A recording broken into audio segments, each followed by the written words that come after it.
Menurut Kapolda Sumatera Barat, Irjen Pol Suharyono, meski upaya pencarian korban ditangguhkan malam ini, upaya lainnya tetap dilakukan oleh pemerintah daerah seperti membangun fasilitas pengungsian.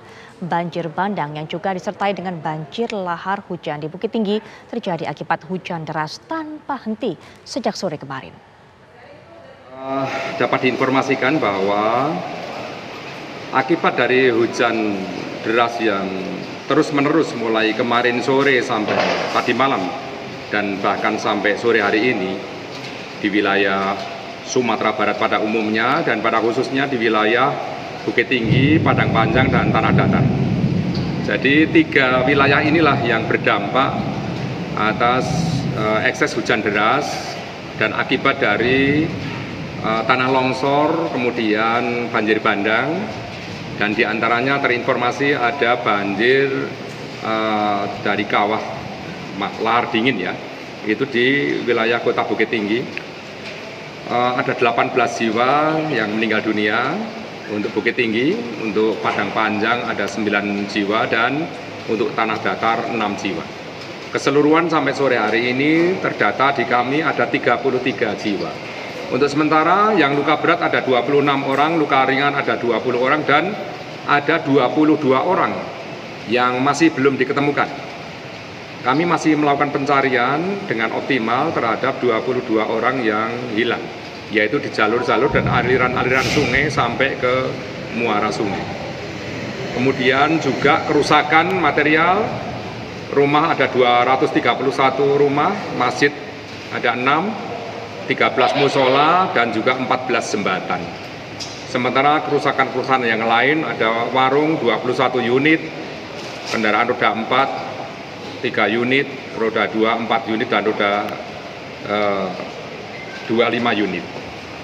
Sementara kami ada sedikit kendala karena hujan deras masih turun sampai sore hari ini di lokasi, dan pastinya juga mulai menjelang maghrib, sehingga upaya ini dihentikan. Tetapi upaya yang kami lakukan adalah seoptimal mungkin dalam meringankan beban para korban, yaitu yang pertama adalah mendirikan pos-pos pelayanan dan pengamanan, yang kedua mendirikan dapur umum, dan juga posko-posko pelayanan lainnya, termasuk posko kesehatan dan posko bencana. Pemirsa, kami mendapatkan data terbaru dari Basarnas bahwa satu lagi korban tewas ditemukan dan menambah jumlah korban jiwa menjadi 34 orang. Ke-34 korban tewas sebagian merupakan warga Agam dan sebagian merupakan warga Tanah Datar. Korban jiwa terdiri dari balita hingga lansia. Sebagian korban telah teridentifikasi dan sebagian lainnya sedang dalam proses identifikasi. Sementara itu 7 lainnya belum bisa diidentifikasi. Korban yang teridentifikasi segera diserahkan kepada keluarga. Sementara korban yang dalam proses identifikasi maupun yang belum teridentifikasi saat ini masih berada di RSUD Batu Sangkar dan Rumah Sakit Bayangkara.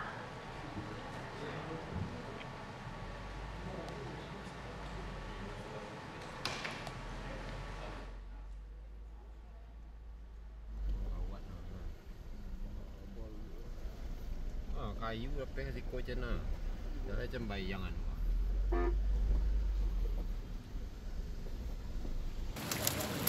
Tahu dia tu. Nak mana tu? Pemirsa, untuk bisa mendapatkan informasi terkini mengenai jumlah warga yang mengungsi dan juga bagaimana kondisi mereka di tempat pengungsian, apakah kebutuhan mereka juga sudah tercukupi? Kita akan dapatkan kabar terbaru yang akan disampaikan oleh Andri Saputra yang saat ini berada di posko pengungsian Lembah Anai. Andri, silakan laporan Anda. Ya Putri, saat ini saya berada di posko bencana, tepatnya itu di lokasinya di kawasan Lembah Anai. Itu berada di perbatasan antara Padang Pariaman dan Padang Panjang. Gitu. Di lokasi posko ini tidak ada sama sekali warga yang ada mengungsi di sini karena posko ini ditempatkan, ditugaskan untuk mendata kendaraan yang salah lewat untuk jalur utama Padang Bukit Tinggi.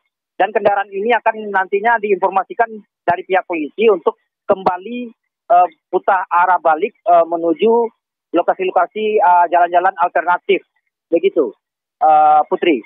Sedangkan untuk pengungsian-pengungsian di tanah datar sendiri itu lebih diletakkan di lokasi-lokasi kantor wali negari atau desa, tepatnya berada di 7 kecamatan yang terdampak banjir bandang di Kabupaten Tanah Datar sendiri.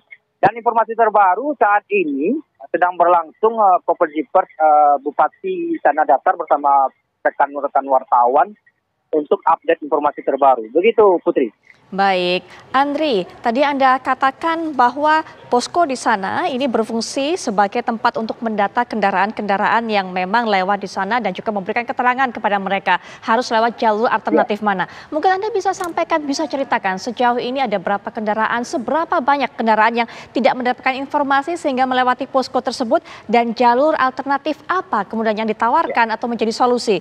Silakan, Andri. Ya, untuk kendaraan-kendaraan yang salah melewati jalur utama ini, memang dari pantauan kami dari siang tadi sampai malam ini ada beberapa kendaraan, bahkan puluhan kendaraan masih melewati jalur utama yang putus ini gitu.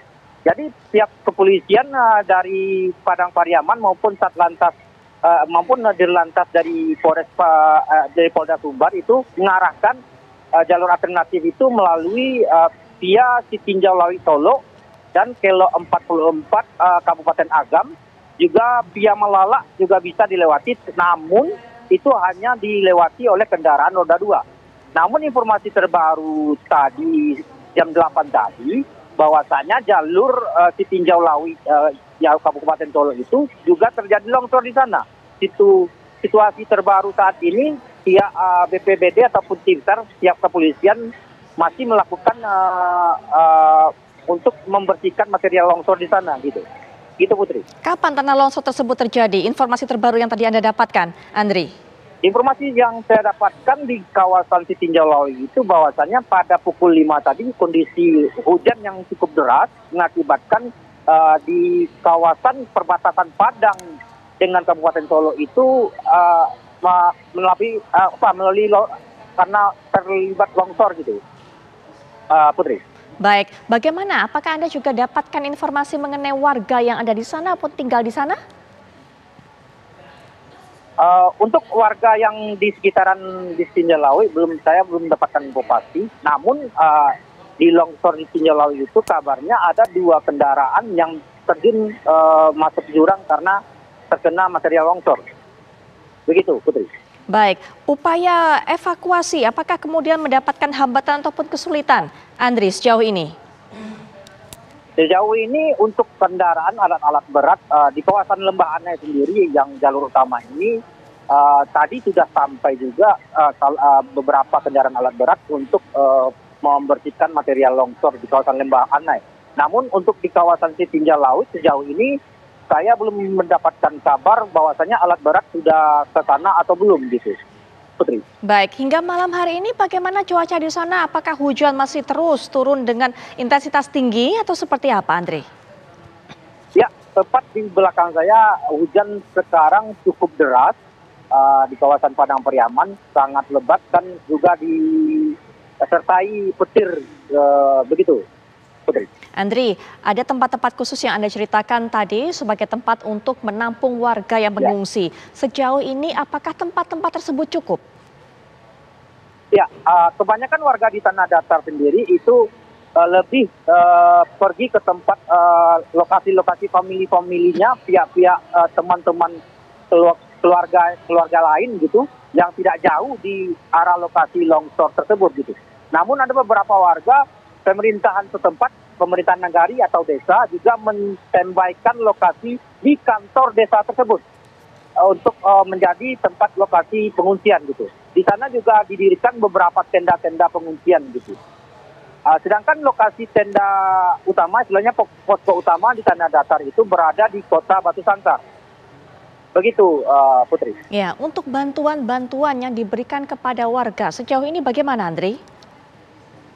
Saya juga mendapatkan kabar bahwasanya beberapa bantuan-bantuan sudah datang ke daerah Tanah Datar. Di antaranya bantuan dari Pemkab 50 kota, Pemkab dari pemerintahan kota Payakumbuh juga sudah berdatangan menurut informasi yang saya terima.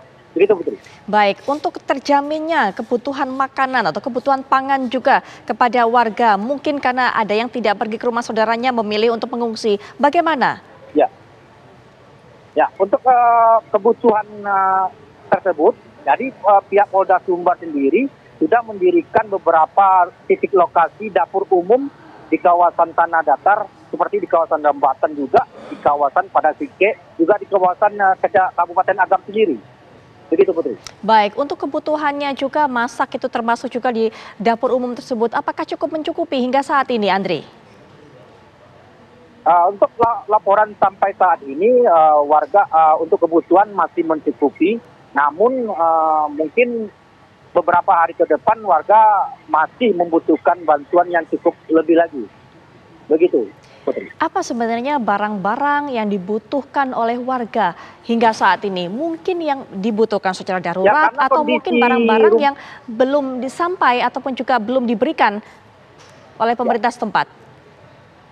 Menurut pantauan kami di lokasi-lokasi bencana itu warga masih membutuhkan alat untuk pakaian bisa jadi selimut, juga beberapa alat kebutuhan untuk mandi juga gitu kan. Sedangkan untuk untuk kebutuhan pokok yaitu makan sudah disediakan di dapur umum yang dibuat oleh Polda Sumbar sendiri dan beberapa tim SAR lainnya. Begitu, Putri. Apakah sama sekali belum ada bantuan datang untuk bisa memberikan bantuan mengenai kebutuhan-kebutuhan alat ataupun juga peralatan tadi yang Andri sebutkan, baik itu peralatan mandi atau mungkin juga peralatan untuk mungkin ada bayi dan sebagainya, apakah atau peralatan untuk wanita, apakah belum ada hingga saat ini?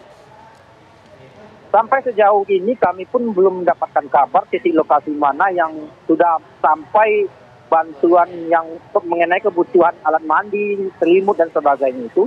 Saya sendiri belum mendapatkan info pasti di mana lokasi. Namun karena menurut informasi dari beberapa pemkab-pemkab dari kabupaten tetangga itu sudah mulai berdatangan ke lokasi bencana. Begitu, Putri. Baik, Andri, mungkin Anda bisa berikan informasi, ceritakan kepada kami untuk jalur penyerahan bantuan. Karena kan yang kita tahu ini banyak sekali akses jalan yang terputus, terganggu oleh banjir bandang ini. Bagaimana kemudian jalur-jalur ini untuk mereka yang akan menyerahkan bantuan? Ya, untuk warga atau istilahnya pihak bantuan dari pemerintahan tempat kabupaten kota lainnya, itu bisa melalui salah satunya dari lewat via Kelo Ampe Pulau Ampe Kabupaten Agam gitu. Bahwasanya situasi saat ini di Kelo Ampe Pulau Ampe Agam masih bisa dilewati. Namun di jalur alternatif lainnya seperti Tinjalawi saat ini juga mengalami longsor. Sedangkan via Malala sendiri itu juga mengalami longsor gitu. Begitu kalau bantuan dari arah Padang menuju ke Tanah Datar maupun Agam. Sedangkan dari Bukit Tinggi, Payakumbuh bisa melalui jalur via Agam ataupun via dari Kota Baru. Begitu, Putri. Andri, peran tenaga kesehatan juga tak kalah pentingnya untuk bisa memeriksa ini kondisi dari warga di sana yang terdampak ataupun juga mungkin ada di posko-posko pengungsian. Bagaimana hingga saat ini? Ya, untuk kesehatan sendiri pihak pemerintahan setempat sudah menstandbykan dinas kesehatan setempat untuk juga ikut membangun posko di lokasi-lokasi titik yang disampaikan oleh yang ditetapkan oleh titik-titik lokasi yang ditetapkan oleh pihak tim SAR sendiri. Begitu, Putri. Baik, Andri, nanti kita akan lanjutkan kembali. Kita akan cari tahu informasi terbaru juga dari Anda di lokasi tempat Anda melaporkan saat ini. Tapi kita akan jeda sejenak, pemirsa, dan Breaking News akan segera kembali sesaat lagi.